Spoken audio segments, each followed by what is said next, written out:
Hola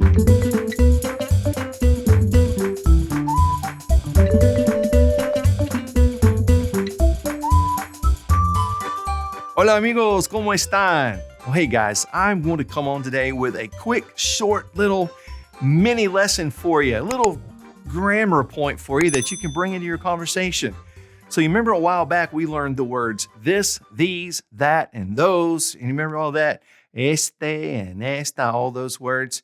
You know, if you didn't catch that lesson, jump back. I think it's in the 50s. Jump back and watch that lesson. But for those of you that have seen it, we learned those.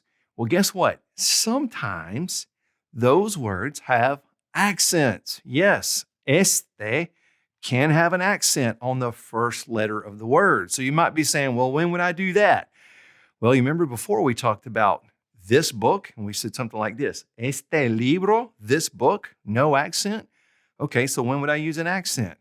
When it becomes the subject of the sentence and it replaces the noun, okay, then we can use an accent. So look at this sentence right here.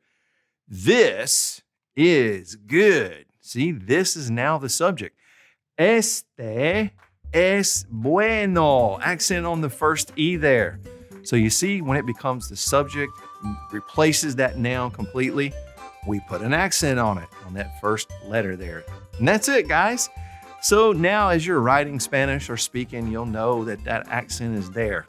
Okay, that's it, guys. Just want to come in and tell you that little grammar point. Hope you're all having a great week. I'll see you on the next lesson of the Language Tutor Spanish. Hasta pronto. Friends, thanks for watching the Language Tutor. If you have a question for me, feel free to leave it in the comment section below the video. And please click subscribe and the notification bell so that you'll never miss any of our language lessons.